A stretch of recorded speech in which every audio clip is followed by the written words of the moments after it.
is Lesbian Action for Visibility in Aotearoa, and we have Marg and Hillary.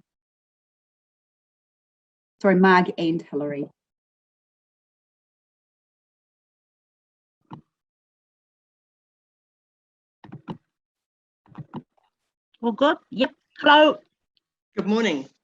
Morning. Welcome. Thanks. Marg will be along, I'm sure. Here she is. I'm here. Hi. Now, we're from LAVA, Lesbian Action for Visibility in Aotearoa. It's a lesbian-only group. It was formed in 1988 to bring attention to discrimination against lesbians.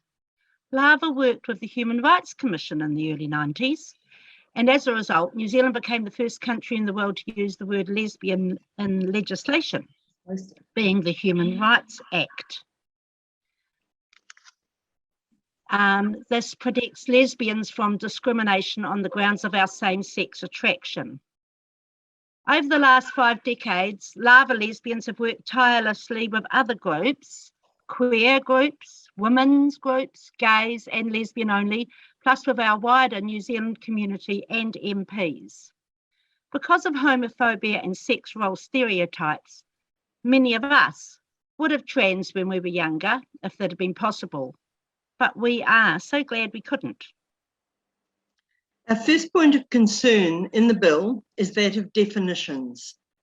Sexual orientation, although not defined in this bill, has been defined in the Human Rights Act as same-sex attraction. Gender and gender identity, on the other hand, are not defined anywhere in New Zealand legislation, including in this bill.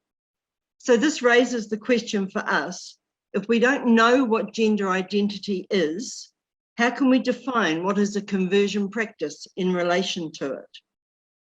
And this, of course, is made even more difficult as the various components of conversion practices are not defined either. In particular, there is no definition of harm or serious harm. For us, serious harm can be both emotional, as in gay conversion torture, or physical, as in damage to a major organ. We ask, what would it be for you? It varies for different people. How can we have legislation designed to prevent harm to people when we can't be sure, firstly, who they are, or secondly, what constitutes harm? Good legislation should not be relying on future court cases to determine definitions. It should clearly convey Parliament's intent. Some people believe they have a gender identity. It's a belief they're entitled to hold, but it is a belief, not a fact. Of course, we have the right to believe whatever we want. What we don't have is the right to impose our beliefs on other people. And there's no way legislation in a secular state should impose the belief system of one group of people onto the rest of the population. Sexual orientation and gender identity are completely different. They have nothing in common, and there's no rationale for treating them in the same way in legislation. The concept of gender identity gives primacy to gender over biological reality, and therefore gives primacy to same-sex attraction over same-sex, to same-gender attraction, over same-sex attraction. Lesbians are same-sex attracted, not same-gender attracted. Sex is what we are, and gender is how we are. These are not the same.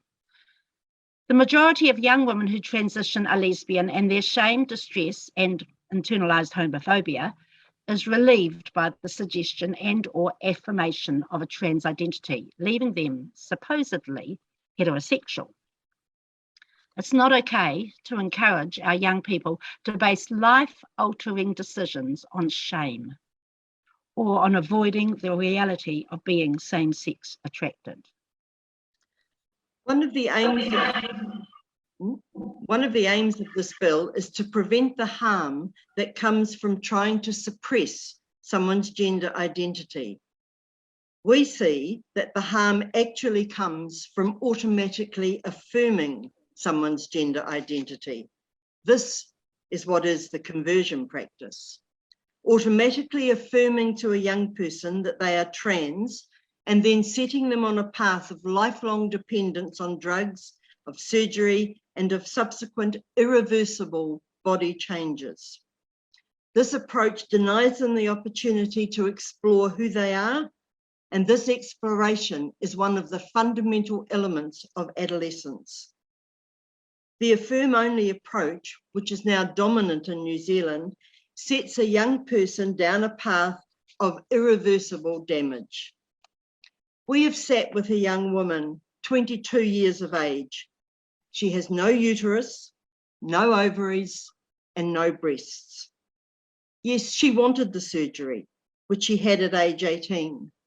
But we have to ask, should she, as a vulnerable adolescent, have been affirmed in her wishes, or could she have been encouraged to explore who she was and the multiple reasons for her gender dysphoria before taking drastic and irreversible steps, which she now deeply regrets? Gender ideology is all pervasive. It's permeated organisations that are set up to help young people, government departments, schools, and the helping professions themselves. Rainbow Youth, which is the largest and most well-known of the youth support services, doesn't even mention lesbian or gay youth on its website. They describe themselves as offering support and advocacy for queer, gender diverse, takatapui, and intersex youth. There is nothing to send a message to lesbian and gay youth that they are okay as they are, that it's perfectly normal to be a girl who's attracted to other girls, or who likes her hair short, or who's not interested in makeup. These things do not make you a boy, and they do not mean that you are trans. The government has pledged 4.6 million for mental wellbeing, addiction, and support services for Rainbow Youth. 600,000 of this is for Rainbow competency training. You lot must ensure that the competency training does not include and continue to promote gender ideology as truth rather than as the belief system that it is. Voices of dissent which challenge the overwhelming adoption of gender ideology are now being heard. Michael Biggs, a New Zealand sociologist at Oxford University, has written about the hold that Stonewall and their Rainbow competency training has over organisations in the UK and outlines the negative impacts of this. Similarly, the Royal Australian and New Zealand College of Psychiatrists recently issued an updated position statement which stresses, in particular to children and adolescents, the needs for psychiatrists to make a comprehensive assessment, and that assessment and treatment should be informed by evidence and should explore and assess personal and family history for causative factors. Unfortunately, this bill as it stands will make the college's recommendations illegal, considering them conversion practices. Rather than person-centred, non-judgmental caring for mental health needs, as recommended, the current gender conversations forbid questioning as epitomised by cancel culture.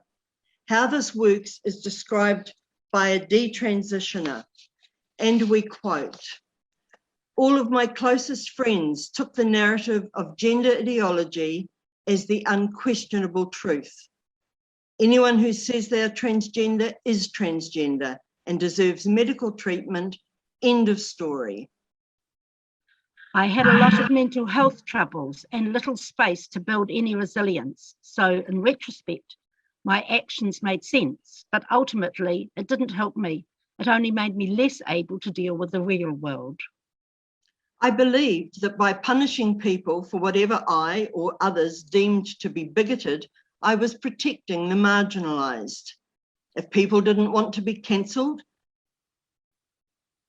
then they should try not being bigots.